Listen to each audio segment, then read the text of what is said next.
Yo. Greetings, ladies and gentlemen, and welcome to the third part of the Lost Horror Media Iceberg. If you haven't seen the other two parts yet, I'd highly recommend you go and see those first. But with that being said, let's jump right into it.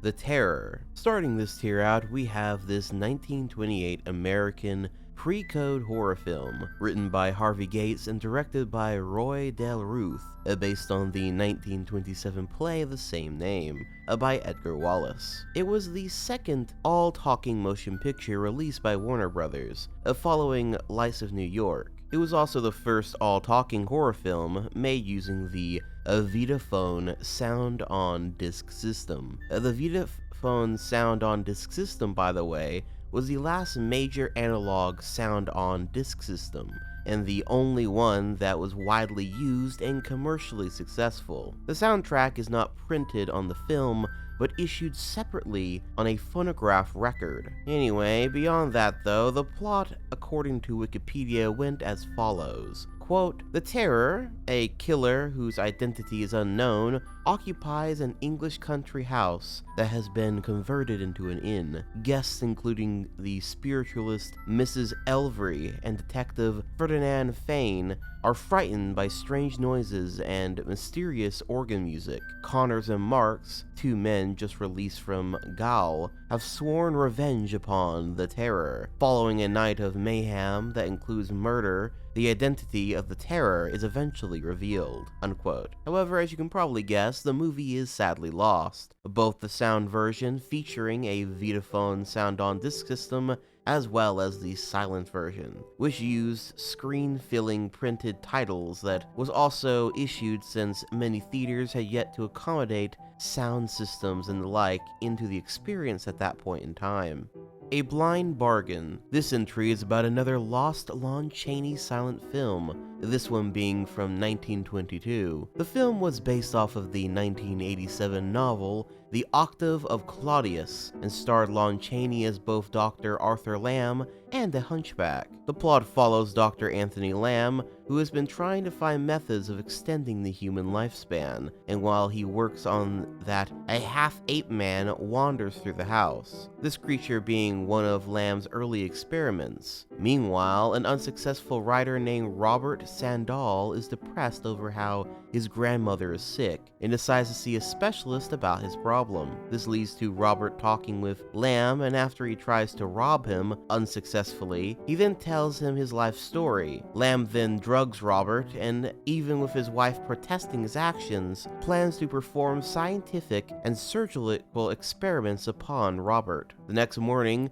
Robert wakes up to find that Lamb has brought Robert's mother to his home. Lamb states that she is dying, but he will save her if Robert allows him to perform scientific and surgical experiments upon him. Robert agrees to the deal. However, the ape-man and Lamb's wife tries to concoct a plan to stop Lamb from performing the horrible experiments upon Robert, and his wife even warns Rob at some point that he might end up like the ape-man who wanders the house. By the film's finale, the ape-man and Mrs. Lamb show Robert many cages filled with dozens of ape-men, all of them being failed experiments concocted by Dr. Lamb. Lamb then comes in and explains the experiments. Robert is horrified by this, and so the two start to fight. Robert is defeated and strapped onto an operating table, but then the ape-man comes in, and when told to leave by Lamb, refuses. The ape-man pulls a lever to release another ape-man, this one being huge and beastly. Lamb fires a gun a few times at the beast, but it grabs him and snaps his back, killing him. The beast then dies of the bullets, and now that Robert is free of the experiments, he is free and marries Angela, who is another character I didn't bring up, but he's also in the movie, and ends up writing about his experiences in a book that ends up selling very well.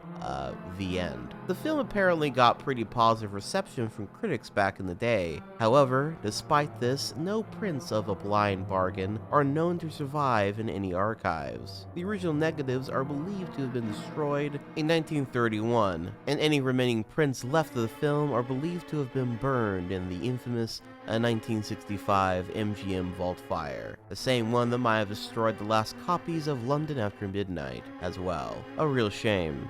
Hearst original version. This one is about Wes Craven's horror comedy film starring Christina Ricci, Hearst, which is about a brother and a sister who get attacked by a werewolf and must now find and kill said werewolf before they become werewolves themselves. It, however, is often considered one of Wes Craven's worst movies and opened to immensely bad reviews back when it came out in 2005. However, at one point it was going to be an extremely different movie than the one that we got. Originally the film's first screenplay, and what was originally filmed and was about 90% finished before being changed, followed a group of total strangers who are all attacked after their cars crash in the Hollywood Hills. The original script, which by the way was penned by Kevin Williamson of Scream 1 and 2 fame, had a main mystery of the film centered around a rampaging serial killer who was only revealed to be a werewolf in a twist ending. However, the film's producer, Bob Weinstein, was unhappy with the progress of the film and had production shut down for a while, and by the time shooting resumed, a brand new script was in play. The serial killer storyline was changed to bring the werewolf reveal to the forefront. Ulrich, whose character had been drastically altered in the rewrite, quit the production, requiring an additional rewrite that removed him entirely, and a ton of other scenes had to be scrapped entirely as well. 3 weeks of reshoots followed by another 10-day reshoot with a rewritten ending, pushed filming into the mid-2004, and the release was rescheduled for that October. By then, however, Weinstein was still unsatisfied with the film and ordered the gory effects cut down so that it would receive a PG-13 rating. Nearly all of Rick Baker's practical werewolf costumes and other special effects were all deleted and replaced with CGI, which you can see here was a massive downgrade and mistake. Sadly, this original version of the film and all the scenes from it are seemingly lost forever, and it's very unlikely it will ever be re-released. What with how much of a shit bomb the film ended up being, you gotta kind of have at least a cult following for people to care enough to try to get these things done after all. And even then, that's often not enough. However, sadly, more than that, the ending for this original version of the film was also never shot, meaning it will never be complete regardless, even if all the scenes are eventually released somehow. Deadly Friend original cut. Deadly Friend is a science fiction horror film written by Bruce Joel Rubin of Jacob's Ladder and The Time Traveler's Wife fame, and directed by Wes Craven, and is known for having a troubled production. The film itself, about Paul Conway, a science geek who just moved to a new town, but has also built himself a robot friend named BB. His neighbors show interest in the robot, and soon enough he makes friends with the paperboy Tom and the girl next door, Samantha. However, his other neighbor, an old woman with a shotgun named Elvira, does not take kindly to the robot, as well as the local bully Carl, who doesn't like BB after BB beats him up after he got through throwing Paul in a garbage can. After a game of Ding Dong Ditch, BB comes to a sudden end at the barrel of Elvira's shotgun, and Samantha is pushed down the stairs by her abusive father. After learning that her life support plug will be pulled, Paul fuses BB's microchip with her brain, reviving her. And now, as a combination of Samantha and BB, a machine,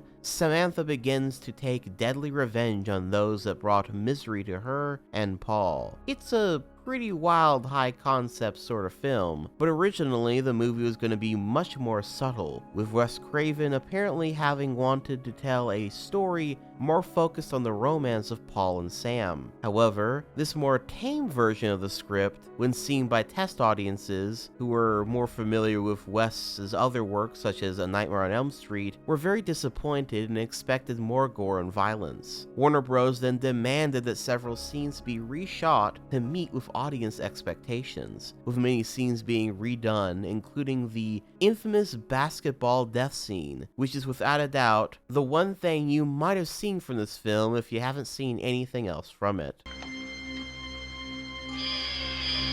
Damn shids.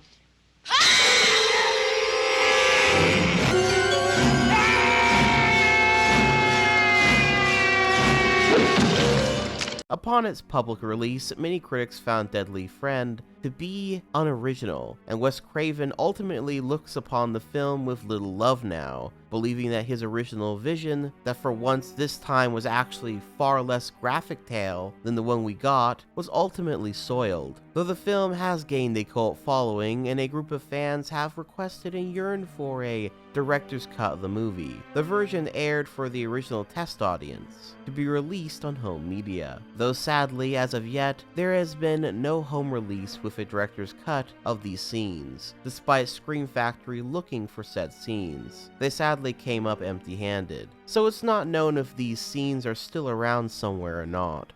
The Monkey's Paw Original English Audio. The Monkey's Paw is a 1933 American film that centers around, well, a monkey's paw that can grant 3 wishes, and how each wish made has an unexpected consequence. Currently, the film survives in French only, and no English copies are known to exist. And yeah, that's pretty much it on this one. Eternal Darkness Lost N64 Build. Eternal Darkness is a survival horror game developed for the Nintendo GameCube, released on June 24th of 2002. However, it was originally developed as an N64 game in 1999. The game was actually in its final stages of development before it was scrapped in favor of remaking the game on the newly released GameCube. The game centers around the Ancients, a tribe that existed before humanity, and in the game, 13 different people from different time periods all unite in order to destroy the Ancients, once and for all, and save Earth. And it's well known for its sanity mechanic, where as it decreases, different aspects of the game will change, including some stuff that is meant to make the actual player feel like they're going crazy, or to simply mess with them, such as turning the volume down their TV, or claiming that their saved data has been overwritten, etc. According to the Lost Wiki article, quote, Eternal Darkness was, during development, the first N64 game that ran at 640 by 480 resolution, with the use of the RAM expansion pack, but using it was optional. The only thing that would happen was additional effects. It was reportedly so unbelievable that Nintendo inspected the development kit that the game was running on, just to make sure the expansion pack was not installed. A new cartridge was developed with the capacity of 256 megabits was required just to support all the voice lines recorded in Dolby surround sound. Some major differences between the two versions include the character Michael Edwards was going to be a Gulf War commando, but after the 9/11 terrorist attacks, he was changed to be a firefighter instead. Sanity effects were also meant to play along throughout an entire level until the player managed to increase their sanity high enough again. The game was also meant to be 60 to 80 hours long and would have ended in many different ways, unlike the GameCube release, where it would have taken about 7 hours with only 2 endings to speak of. Most of the endings made one of the 4 Ancients, the bosses in Eternal Darkness, take over the Earth. The camera was also a lot stiffer in the N64 version and featured less cinematic camera movements from going from one place to the other, unquote. All the same though, this N64 version of the game has been lost ever since it was scrapped in favor of the GameCube version. But I wouldn't be surprised if someday we find a copy of that earlier version in its near complete state that will most likely be playable someday.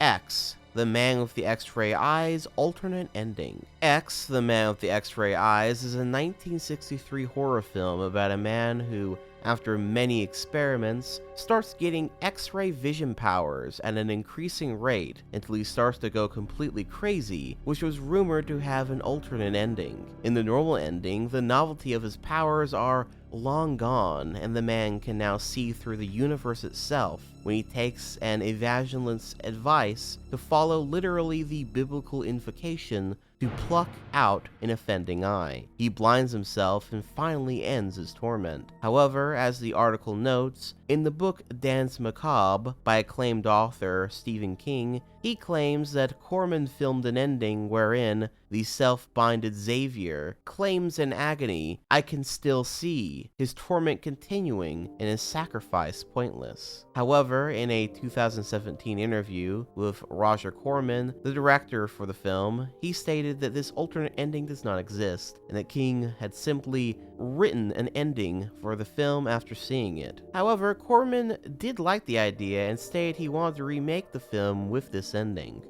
Camera heads. This one was brought up way back on my Creepypasta Iceberg series, but basically this one, once a lost creepypasta story that has since been found in full, and it's a very short one as well, so I suppose I might as well read it to you real quick. Quote, X, what's a camera head? I was walking through a nearby gully and came across a weird stack of rocks and a torn envelope with some writing on it. It appeared to have been written in charcoal or ash. It said, "I killed a camera head." On the next line, "It took Trevor." And the last line, "Get help if I don't come back." And there was a mini DV nearby. This was all that was on it besides static, though I had to watch it a few times before I found this clip. Who took this video? A camera head sounds really silly if it's a monster with a camera for a head, unquote. But yeah, that's pretty much it. A cool little concept pasta, but nothing too crazy to be honest.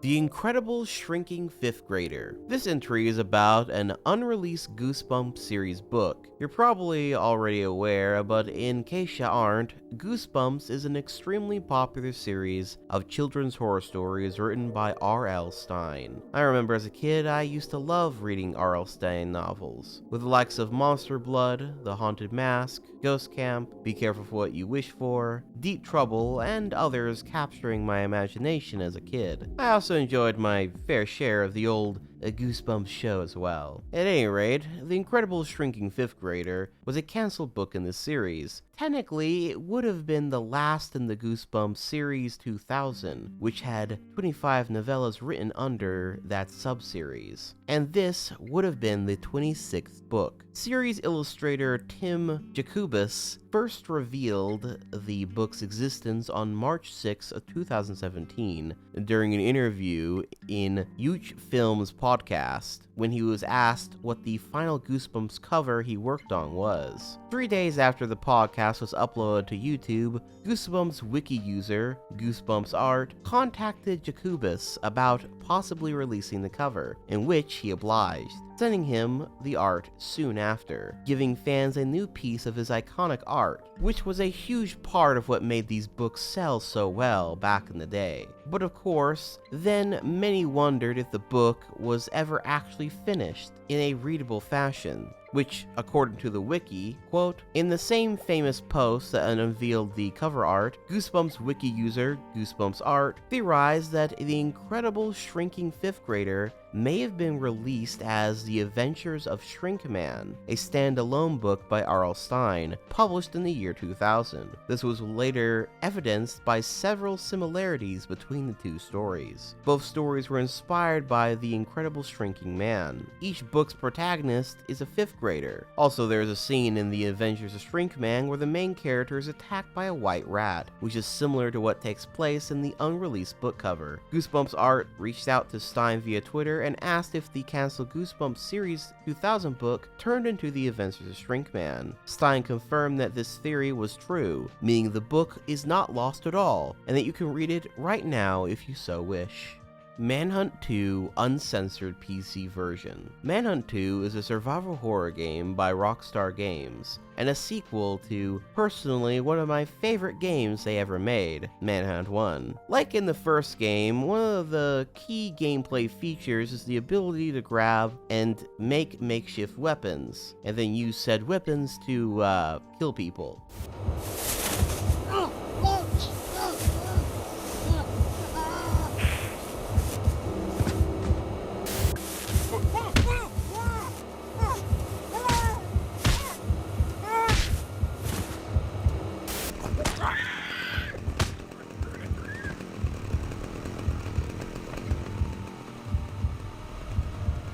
While both Manhunt 1 and 2 were rather controversial for their use of violence and snuff film plot lines, etc., the second game had to tone down its violence, and much of the death scenes are censored in order to comply with the age ratings of ESRB, making the original uncensored version of the game for some time lost media. I say for some time because since its release, the fully uncensored version has actually been found. According to the Lost Media Wiki, quote, "Once the dust settled, Rockstar announced in 2009 that they would release the uncensored version of the game through the online direct-to-drive game store, with it receiving an adults-only rating, and being released in November of 2009. However, this version was later removed in 2011 once GameFly bought direct-to-drive, of who also refused to stock adult-only rated games. The uncensored version of the game then became lost media for several years, beyond playthroughs of it online. But in March of 2022, archive.org user Scheme Master released the original uncut version, available to download at any time, unquote, which is pretty cool.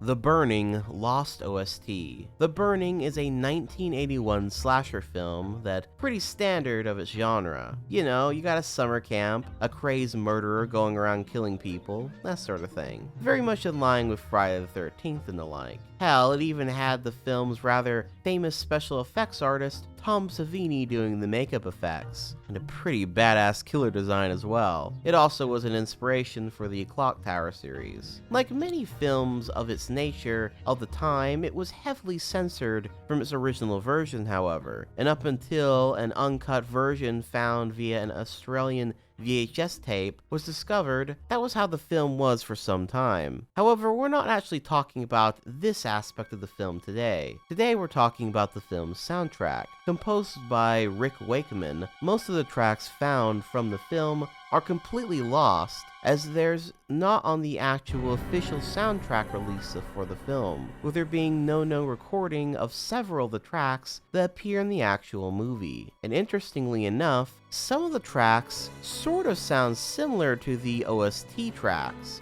but with different instrumentation, style, or the vast majority of said track being just different in the actual film's version, which is pretty weird, and as far as I'm aware of, no one has gotten to the bottom of this mystery as of yet, if perhaps there was just two versions of each track composed, one for the film and one for the official soundtrack, which would be pretty strange. But while we're on the topic of slasher movie OSTs, Prom Night OST.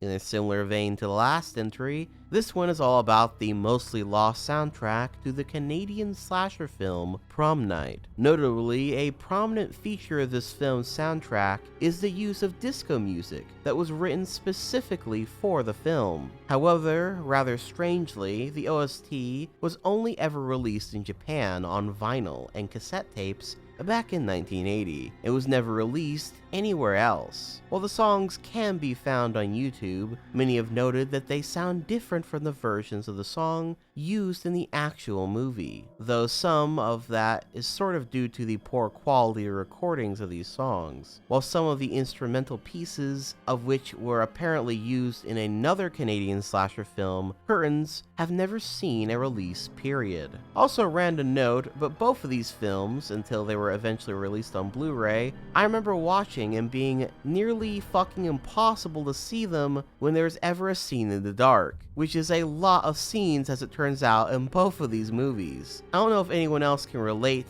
with that experience, but I figure I'd note it either way. Something about these Canadian slasher films just had truly deep dark blacks for their nighttime scenes. Maybe it was because they were from VHS rips or something. Maybe that was why they were difficult to see, but regardless, I can't imagine what it was like actually watching these on a full-on VHS tape on a CRT TV back in the day. Anyway, on one last note, the song from the soundtrack, Time to Turn Around, which plays during a chase scene in the film, is actually fully intact and can be found here on YouTube, but holds a different mystery in that no one knows the identity of the singer to this song. It's time to turn around, baby. Get your feet back on the ground, baby. Find out what's going down, baby. Yes, it's time to turn around.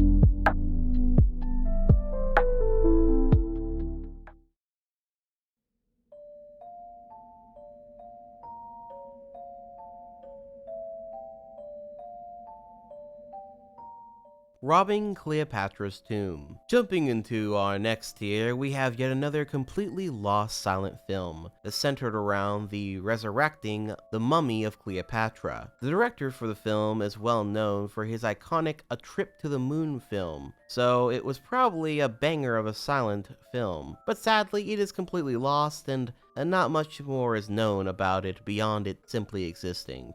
Blood Circus. Santo Gold's Blood Circus is a 1985 film about a man eating aliens from Zoran invading Earth and their clash with professional US and USSR wrestlers. No, really, that's what it's about. According to the wiki, quote, the film starred a few professional wrestlers from WWF, now WWE, and was made on a budget of $2 million. It was promoted through infomercials for Rigatsu's Santo Gold mail-order jewelry business. In 1987, after 2 years of editing the film, Rigatsu was having trouble finding a distributor for it, and decided to rent a few local cinemas and screen it himself over the course of 1 week. After 1987, Blood Circus wasn't shown publicly, was thought to be lost for years, until a secret screening at the Alamo Drafthouse Ritz in 2014.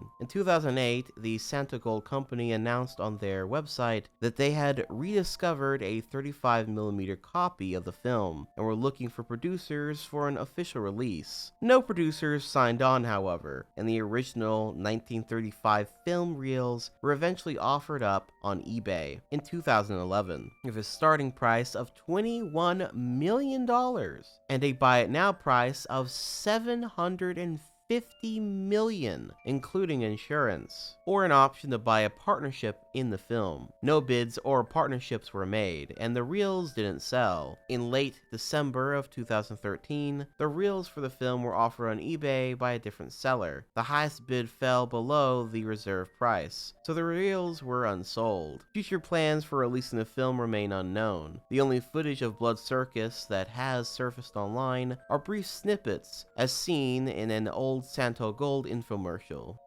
Dead Easy. This entry is about the cancelled Tales from the Crypt film. See, in 1996, Universal released the first Tales of the Crypt movie in what was intended to be a trilogy, and while there was a trilogy of films made, they were not the ones that were promised. Originally, the trilogy was composed of Demon Knight, Dead Easy, aka Fat Tuesday, and Body Count. However, instead the trilogy would be Demon Knight, Bordello of Blood, and Ritual. Which is interesting because at the end of the Demon Knight film, there was a teaser for the Dead Easy film, meaning it was fairly far into production by the time it was canned in favor of a different story. Some sources claim that this film was actually completed, however it was shelved because the concept required a primarily black cast. However, it was shot with a primarily white cast because it was thought that an all-black cast would not be commercially viable. Because of this, Dead Easy was shelved by producer Joel Silver due to not wanting to be labeled a racist. Which I don't really know how much truth there is to this, being that there is no known script attached to the supposed film, nor any footage or really anything like that. So I don't know. Not to mention that although people claim that it might have been far into production because it's name dropped at the end credits of Demon Knight, at the end of the day, it could have just been the name that they had for the next movie and maybe not much more was actually finished of it. Everything about this movie seems to be a mystery, so there's not much more to note here, I suppose, but yeah. Grisly deleted scenes. Grisly is a film that is basically if you took the core concept of the famous Jaws film and made it about a bloodthirsty bear instead of a shark. I've never seen the film myself, but it's apparently well known for being an infamously bad film, but one with pretty damn good gore effects, which makes it all the more a shame that the original cut of the movie had far more of these effects that seem to have been cut from the movie back in the day for censorship reasons, with these scenes never having surfaced online as of yet. But you never know, maybe they'll show up somewhere someday in some sort of cut of the film being released.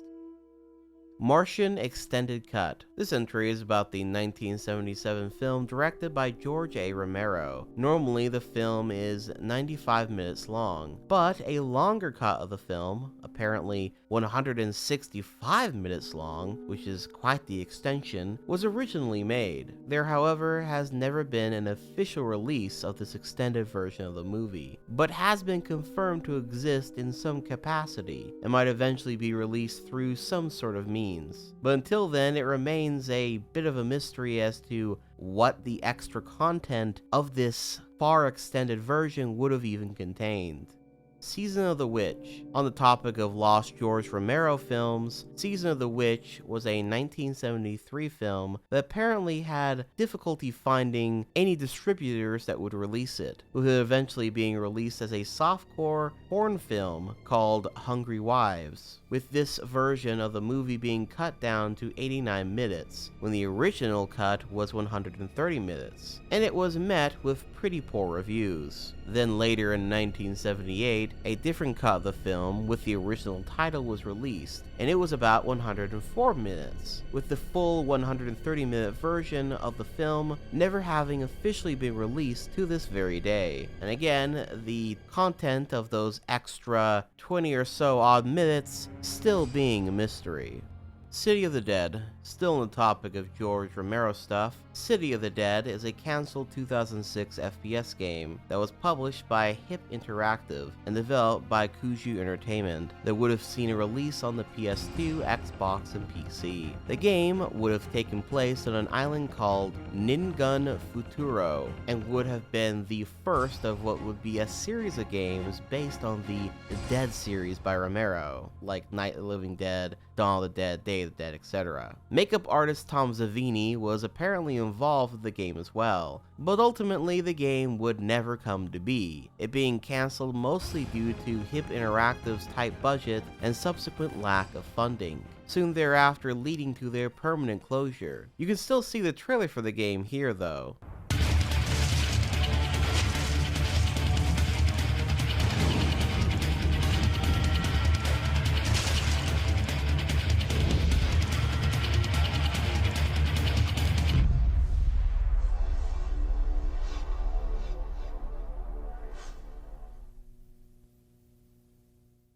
No Known Survivors. This entry is about a lost Dead Space Flash game. The Flash game was episodic, coming in 9 parts, and was a point-and-click adventure game, originally released alongside the Dead Space comics to promote the release of the first game. It was also part of a contest in which players, after playing said Flash series, would answer questions about the lore of No Known Survivors, as well as solve cartographic puzzles, the winner of which would receive a free copy of the Dead Space game, the Dead Space comics, a Dead Space art book, a replica of Isaac's helmet, a copy of the film Dead Space Downfall, and a few other Dead Space related goodies. You know, it really makes me realize just how much stuff was made in nearly every medium for Dead Space, all at the same time. Pretty crazy. At any rate, the game featured both 2D and 3D art styles, and told a story that took place before the events of Dead Space the game proper. But sadly, the Flash game, as well as the website that hosted it, would be shut down around 2012, making it lost media for some time now, though plenty of screenshots and details about the game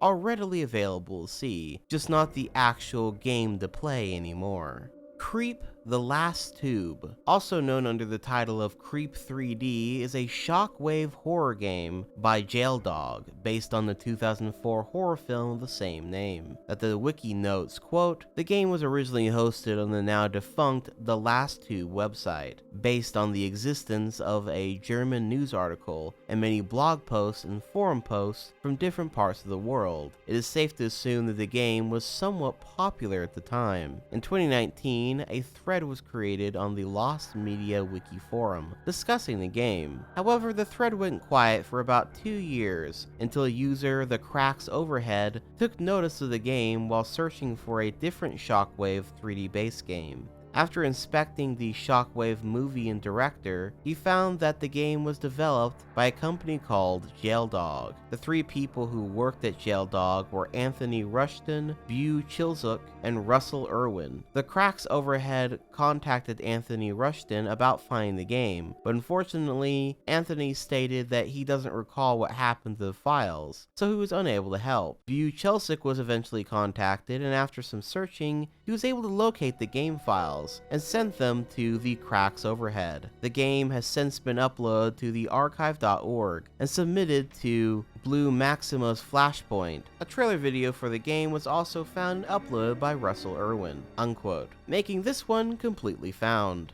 Frozen Hell. This entry is about a novel written by John Campbell in 1938. John Campbell was renowned for his science fiction novels, having started writing them at only age 18, and having authored various short story compilations and novels alike. Frozen Hell was originally published in an abridged version titled Who Goes There in 1938, but the complete version remained lost up until 2019, damn near 100 years later. Who Goes There, in case you didn't know, has had 4 film adaptations. The Thing from Another World in 1951, which is, funnily enough, I remember watching a fair bit as a kid on TV from time to time. Horror Express from 1972, The Thing, as in John Carpenter's The Thing, and the later prequel, making this a pretty iconic story even just in its abridged version. After the discovery of the full book, Alan Dones announced that he would be the executive producer of a new film, which would be the first film adaptation of the full book. The full version was found, by the way, in the documents of John Campbell by Alec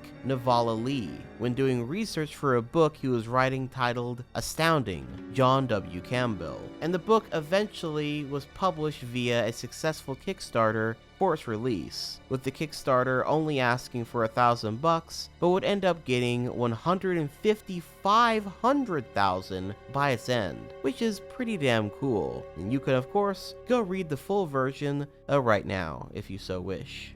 Grizzly 2. This entry is about a work print for an unfinished unfinished sequel to the Grizzly film, as noted a bit earlier. It is also known as Grizzly 2 The Predator, Predator the Concert, or a variety of other work-in-progress names. Though the movie was filmed in 1983, it never saw a proper release, though there is no ultimate reason why, but there are several stories, from the producer having run off with the budget for the film, to the bills for the filming equipment not being paid, resulting in the Hungarian government seizing most of the production materials. And according to the wiki, quote, in 1987, Canon Films picked up the movie with the intent of releasing it, but started having financial issues in 1988 and forgot the movie. Its existence was often doubted until 2007 when a bootleg finally surfaced, albeit in an unfinished work print. Technically, there are two movies known as Grizzly 2, as the 1977 film Claws, a similar Jaws-inspired film about a killer bear, was retitled Grizzly 2 in both Mexico and Canada. In 2007, a bootleg surface ripped from a VHS copy of an open matte work print was found. The majority of bear scenes are unfinished due to the scenes featuring the animatronic grizzly being pushed to the end of filming because of technical difficulties. The filming never being finished due to producer Joseph Proctor disappearing with the lack of the film's budget, according to producer Suzanne Nagy. Black frames take the place of unfilmed effect shots, sometimes with sound effects, other times with no audible soundtrack, meaning there are points during this film in this work print version where it's just complete dead black silence. Due to the open matte nature of the video transfer in some of the bear POV shots, the shadow of the camera operator can be seen at the bottom of the frame as well. The end of the film, where the grizzly attacks the concert, is shown twice, first in an unfinished edited version, and then again as raw footage, including multiple angles of the same shot. Although the animatronic bear was never filmed, there was a puppet used in a few scenes. In an old upload of the movie, there was a comment made by someone who worked on the movie which stated that it had been altered and didn't use the puppet that they had made. It is possible there was more special effects footage made and unused, but the movie is relatively obscure and it isn't known for sure, as the old 10-part low-quality edit was eventually removed from YouTube. The statement has since been lost. There is a fan edit that adds footage from movies like Grizzly, Claws, and Days of the Animals over the blank film, although it has yet to surface on YouTube. However, the archive.org upload was later removed after by moderators a few years later, unquote. Which is all pretty interesting. Kinda makes me want to see all the Grizzly films, or all these movies about these violent bears. Sounds like a really dumb, stupid time. But yeah, sadly, Grizzly 2 remains mostly lost. Parody World Monster Party. This entry is about a prototype Famicom game to the NES platformer game Monster Party, which is about a kid named Mark who goes to a world filled to the brim with monsters and supernatural creatures. There were several differences between the prototype and the full release version, as the wiki notes, quote, due to copyright issues, many of the bosses had to be changed, and a majority of the blood was removed to coincide with Nintendo of America's censorship policies. A boss looking like a mogwai in a box from Gremlins has been changed into a cat, and an ape from Planet of the Apes has been changed to a pumpkin-headed ghost. As seen in the recently released Famicom version, which the original NES prototype shown in the magazine, almost every boss was a movie reference or had a different design. A boss based on Damamajin, a Japanese monster movie, and a different Medusa boss were among the changed features before the final release of the game, unquote. This prototype has been found in full, mind you, and as of April 2014, when a Nintendo Age forum user named Beaglepuss made a post claiming to have a prototype of the original game and promised to dump the game within a year, and by July 3rd, 2014, Beaglepuss followed up on his promises and dumped the prototype to the public, which is pretty epic. Remothered. So I actually know this one pretty well, primarily because I'm a huge fan of the Clock Tower series, and I used to love watching playthroughs of the game back in the day, as well as fan projects and the like. And Remothered was a planned fan remake of the 1995 Clock Tower, being developed by Mansionsoft in 2007 with the RPG Maker XP engine. It was slated for a 2011 release, but was ultimately cancelled in 2012.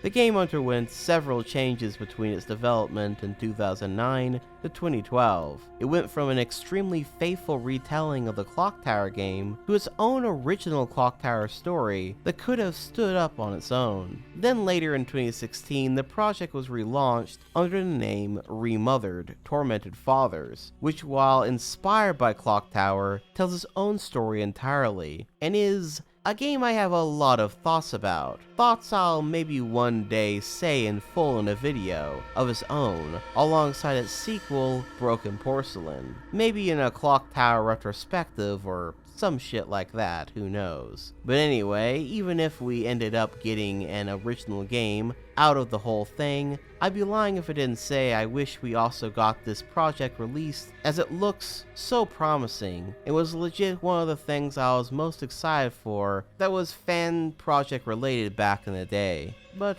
oh well, I'm glad these videos at least still exist of what might have been.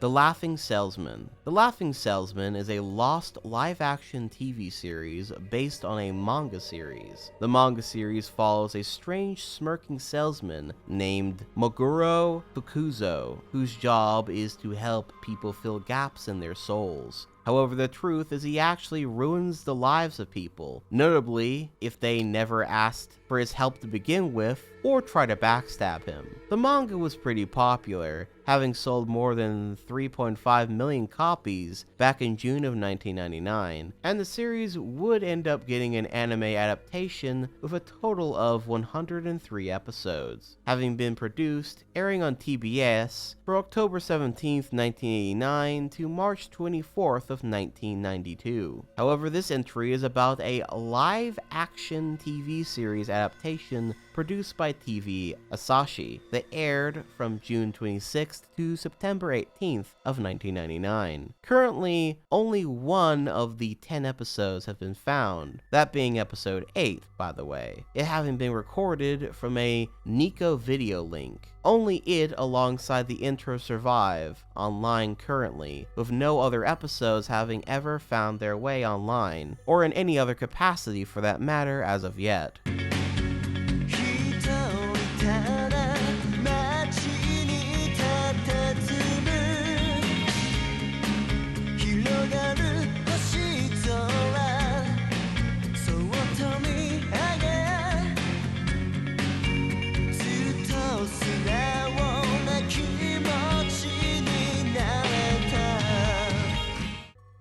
Butterfly Kisses 3-hour version. So, Butterfly Kisses is a found footage mockumentary horror film released back in October of 2018 that followed 3 perspectives. One of 2 students who attempt to record clips of an urban legend peeping Tom, a second of a struggling filmmaker who's attempting to prove the footage the students captured was genuine, and finally a documentary crew who follows the filmmaker and begins to question the authenticity of the peeping Tom urban legend. During the film's production, Myers got in touch with the Blair Witch Project co-creator Eduardo Sanchez, who helped edit Butterfly Kisses down to a viable 91-minute package. However, the original 3-hour version remains missing. That's the basic idea of this one, 2/3 of the film having been cut away completely and still very much lost to this day. Apparently the director said that cutting down the film took like a year of work, with test screenings and several people's thoughts coming in. And in the end, they needed to be 90 minutes to be commercially viable, I guess. But that also meant that a lot of good stuff needed to be cut, though some of the clips were removed not just for pacing,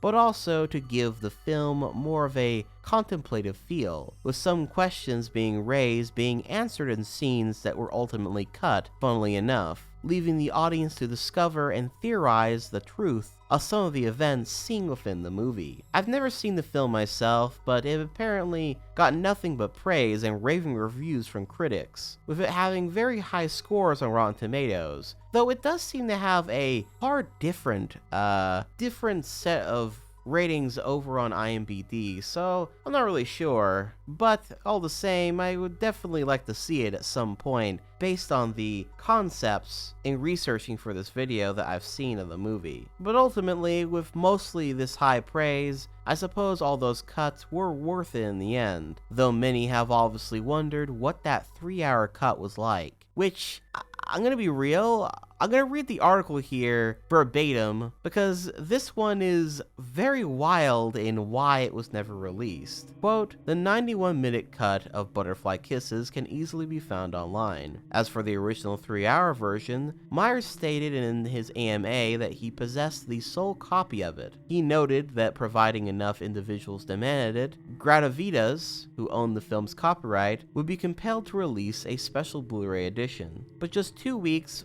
following the AMA, Myers was found dead after having reportedly taken his own life at the age of 45. Beforehand, Myers was to have finished a horror comedy production titled The Devil's Playthings, and had also initiated work on another found footage film, plus a narrative horror production. Because of Myers' untimely death, it remains unlikely that the full version of Butterfly Kisses, as well as his unfinished works, will ever be publicly released." Unquote. So, yeah, that's really unfortunate to hear. I've never heard of a film never having released its full version because its director, ended their own life. I mean, fuck.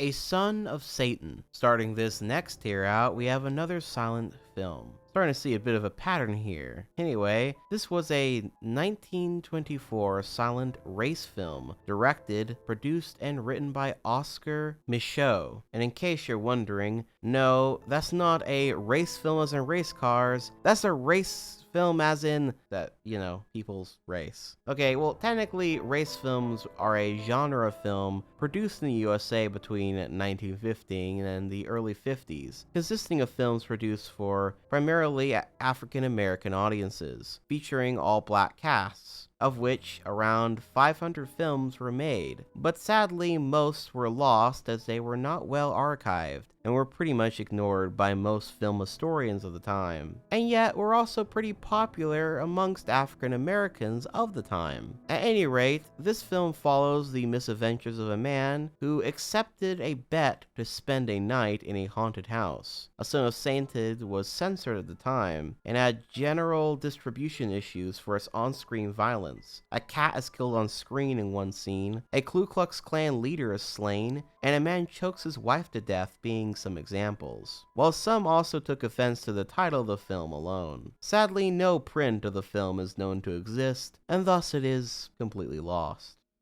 Corpse Eaters. Corpse Eaters is a 1974 horror exploitation film, and this entry is in reference to the several cut scenes from said film that were cut due to their violent nature. Roughly 5 to 8 minutes of special effects, namely gore shots and scenes, were cut from the movie. Currently, there is no way to see the uncut version of the film, though there is said to be a copy of it held at the Library of Archives, Canada, and as of 2024, the copyright on the movie should have expired, meaning it's now public domain. So perhaps someone can get on finding that movie and releasing it for everyone to see. Unless maybe someone already has and it's, well, this article needs some updating. Not entirely sure, but definitely worth looking into. The Cuckoo Clocks of Hell. The Cuckoo Clocks of Hell is the lost 3-hour cut of the horror film Last House on Dead End Street. Last House on Dead End Street is a 1977 horror film in the vein of The Last House on the Left, written, directed, produced, and starring Roger Watkins. The film is notorious for its intense gore and disturbing atmosphere, with many rumors surrounding the film, including the possibility that the murders depicted on screen were real. This is, of course, not real, but since the credits of the film featured pseudonyms in place of actual cast members' names, it actually made it hard to track down who starred on the film. It would take 30 years for the creator's actual name to be revealed, adding a lot of mystique and mystery to an already fucked up movie. However, before this version of the film was screened, an earlier cut of the movie, known as The Cuckoo Clocks of Hell, was screened sometime in 1973. This version of the film was reportedly so disturbing, so fucked up and violent, the theatergoers incited riots in a rage, with it being quickly pulled from theaters and eventually being cut down and edited, leaving the film at just 77 minutes, which is pretty fucking wild and makes the whole thing sound like it's a creepypasta story or something. But this is all apparently actually real. While the cut down version of the movie has been released in a limited capacity over the years, the original 3-hour version of the movie has seemingly never again seen the light of day, and with how much controversy it produced back in the day, it's possible that the uncut version was destroyed in an attempt to avoid future controversy or issues. Though there are rumors that the 3-hour cut does exist out there, possibly in a New York film archive. I've never seen even the cut down version of the movie personally, so I can't really speak to the violence or whatever in the film, but from my own research it's seemingly pretty intense, so one can only imagine what the original full version had contained. It's only a movie. It's only a movie. Remember, it's only a movie. Last House on Dead End Street. Rated R. Dead End. This entry is about a horror slapstick zombie comedy film from 1985 that seems to be completely lost. The film was directed by Emerson Bixby and concerns a documentary filmmaker going out to investigate a UFO crash, which leads to a zombie apocalypse. The director, Bixby, apparently lost his personal copy of the movie, though there are some people who have claimed to have seen it, possibly other crew members who worked on the movie, but as of yet, it has never appeared online anywhere.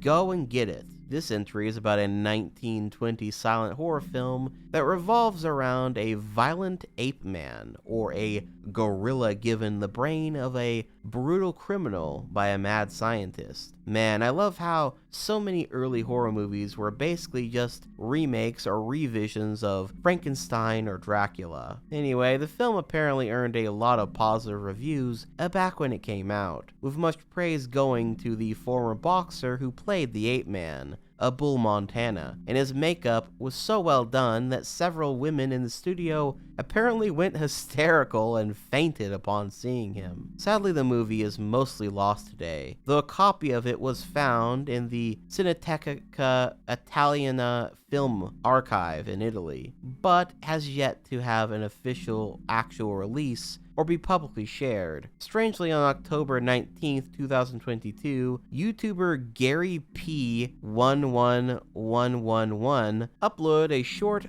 13-second clip from the film, which you can see here. The Gothic Film Society apparently also showed it in 2023, meaning that they also have a copy of the film, yet still it has never been publicly released. A real shame when these things get withheld by collectors and groups instead of being shared for more more people to see them. But, oh well, hopefully this one will eventually get a full release on Blu-ray or something. The Fearless Vampire Hunters. The Fearless Vampire Hunters is a mostly lost horror comedy film about a vampire killer named Professor Ambrosius and his apprentice, who both visit a village in Transylvania with a goal of fishing out vampire activity. Then, when a local innkeeper's daughter is kidnapped by the evil Count von Krolock, the duo must enter the vampire's castle to save her and defeat the vampire. The original cut of the film is available to watch now, but the theatrical cut of the movie has been lost for some time. A version that was actually made against the film director Roman Polanski's wishes. Some of the changes in this lost cut include several minutes being cut from the film, shortening a lot of key scenes throughout it, omitting several horror elements, and most of the characters oddly getting redubbed, with the performances of these being described as cartoonish and weird, as well as the adding of sound effects to emphasize the movie's slapstick. This version also included an animated intro, which features our two protagonists meeting each other in a graveyard, trying to catch a vampire in the loose. While the full version of this release has yet to ever been released on home media, the animated intro, which you've been looking at in the background, is at least featured as a bonus feature in many of the home releases of the film, so at least there's that. Kaden Samushi Otoko, also known under the titles of The Ghost of the Hunchback and House of Terrors, is a 1965 Japanese horror film produced and released by Toei, and is about a woman named Yoshi Monokata who learns of her mentally ill husband's death and that he led a double life in a remote and fancy villa that's tended by a hunchback who is not what he seems. For some time, while several of the dub versions of the film, such as the Italian dub, was made available, the original Japanese audio was thought to be completely lost for quite a while, until actually in January of 2023, when the film was given a proper home release with the original audio intact, making this one completely found.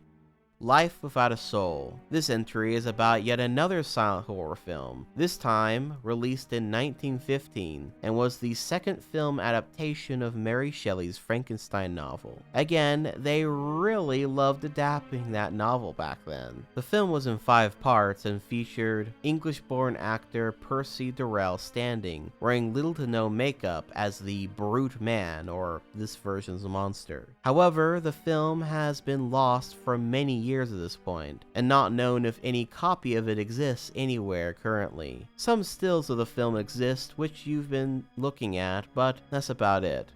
The Manson Massacre. This movie is a 1971 sexploitation film based on the Charles Manson family and the murders they committed, which yes, is just as in bad taste as it sounds. Actually, after the infamous Manson family murders, there were several attempts by exploitation filmmakers to cash in on the controversy and the like, such as the Helter Skelter Murders, or its other title, The Other Side of Madness, which was filmed and based around the murders, and was produced and released literally while the trials of the real-life crimes were ongoing. The film this article is about, though, is the Manson Massacre, first titled Cult and released in 1972, though it was apparently quickly forgotten before interest in the Manson family was once again renewed, and thus the film would then be re-released in 1976 under the title of The Manson Massacre. The film following who else but the Manson family. Murders, beatings, and sexual games are then had within the movie. It all again being pretty fucking insensitive considering it's based on real people and real violent acts. But nonetheless, the English release of this film has pretty much been lost for years since then, with only the German print of the film being found, under the title of Die Tochter des Satans, or The Daughter of Satan, though there is a rumor that Quentin Tarantino may have a 35mm print of the English version of the film, though it's not clear where this rumor came from or if there is any evidence for it.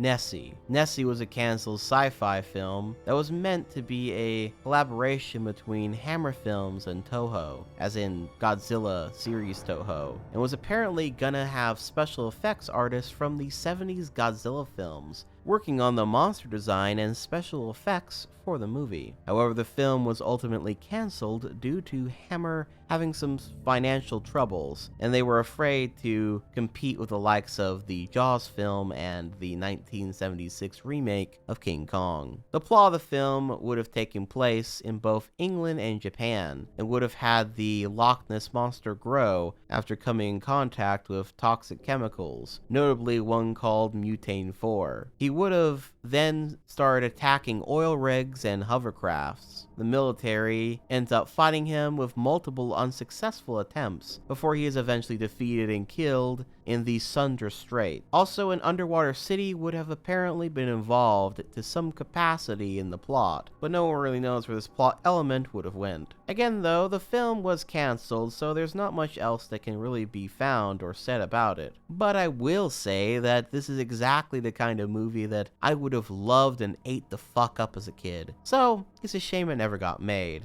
Voodoo Heartbeat. This entry is about a 1973 exploitation film about an experimental youth serum that turns a rogue scientist into a fanged beast that hungers for blood, a vampire basically. For some time, there was no readily available way to watch the movie, and it was thought to be completely lost, until on September 22nd of 2023, Vinegar Syndrome announced a Blu-ray box set called Vinegar Syndrome's Lost Picture Show that included 10 thought-to-be lost films remastered on Blu-ray, on which Voodoo Heartbeat was included in the catalog of films. And actually, while we're at it, since these were once considered lost horror and exploitation films, I suppose I might as well read the description of the other films in the collection. Quote, "A notorious mindfuck of underground cinema meets sexploitation, which won equal praise and condemnation of the time of its release. Walter Burns' Barbara, 1970, chronicles one raucous summer on Fire Island, where anything goes and everyone does it. One of the earliest proto-slashers, director William Collars and writer/producer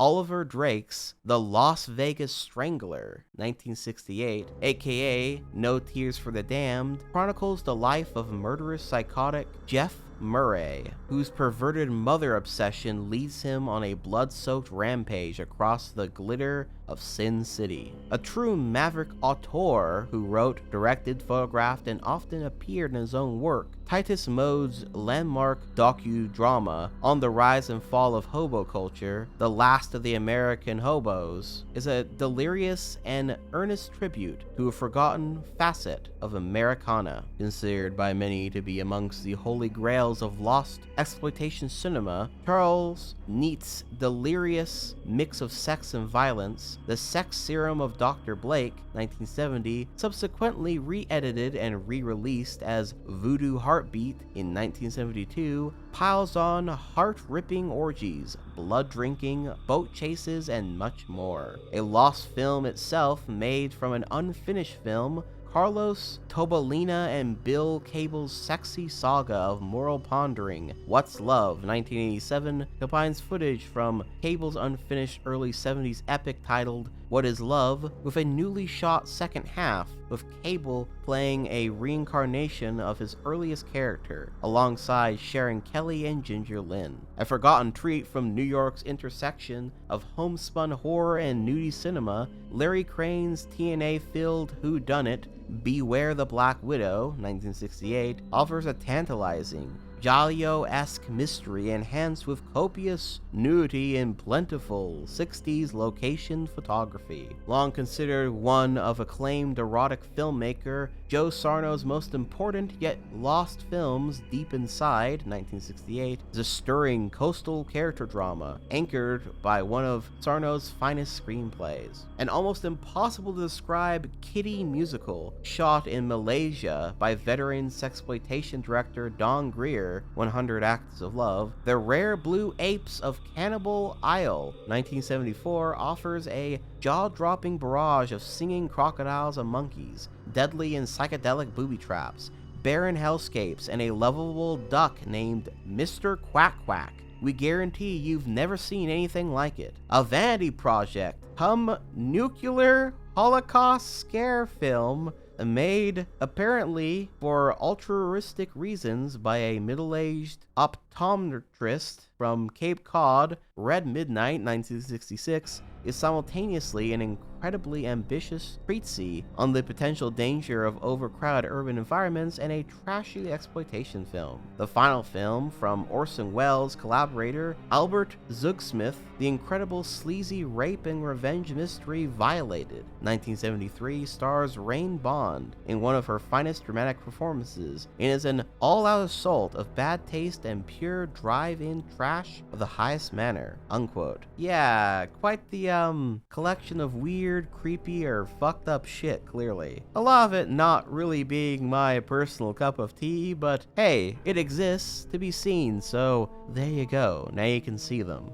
The Werewolf. This entry is about a lost 1913 silent horror film that is actually thought to be the first ever film about a werewolf, and the first ever Universal monster movie at that, since it was released by Universal Studios. According to the wiki, the plot was about, quote, the first werewolf picture called, naturally, The Werewolf, was made in the United States in 1913, but it was actually a wolf girl film and was based on the old Navajo legend. Wutuma, an Indian girl, comes back to life 100 years after her death to look for the ghost of the evil man who killed her boyfriend. To accomplish this, she, for some reason or other, decides to turn herself into a wolf, unquote. No copies are known to exist of the film, with only a poster and a feature in an article about the film existing as proof it ever existed at all.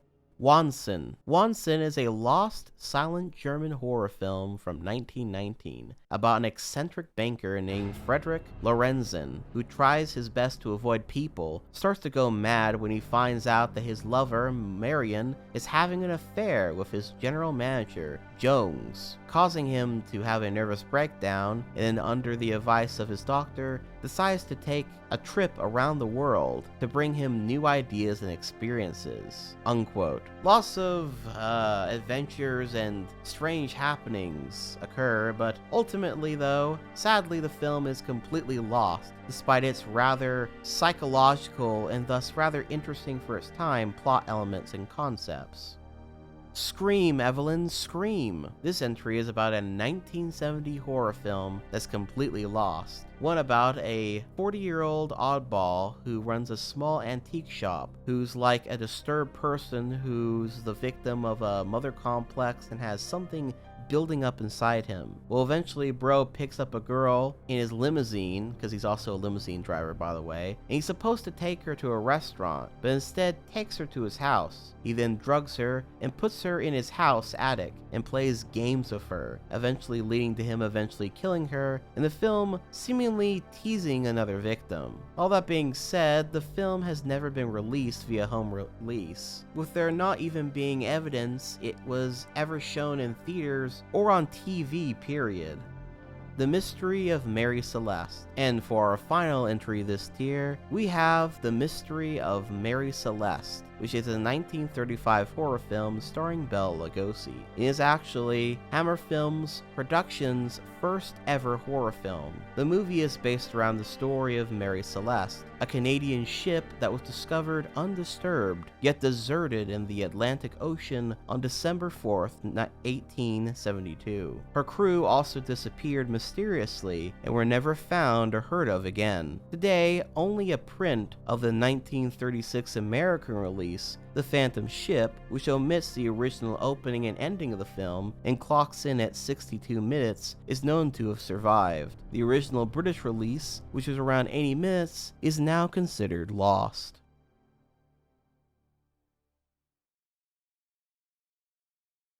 And that is it, ladies and gentlemen, and thank you so very much for getting through the third part of the Lost Horror Media Iceberg. There should be one more part to this one before this series is finished. I hope you've all been enjoying it. I know I definitely have, since I enjoy the concept of lost media and searching into these things, but I notice a lot of lost media YouTubers and creators tend to focus more on either the really popular stuff or more stuff that's centered around like kids cartoons and stuff, which is perfectly fine. I find that pretty interesting as well. But when it comes to horror media or other angles of lost media, other genres, I haven't seen it as much, and so it's definitely been a fun and interesting exploration through this genre. That being said, I have a much bigger iceberg on the horizon as well, and actually one that's going to be something of a Patreon and channel membership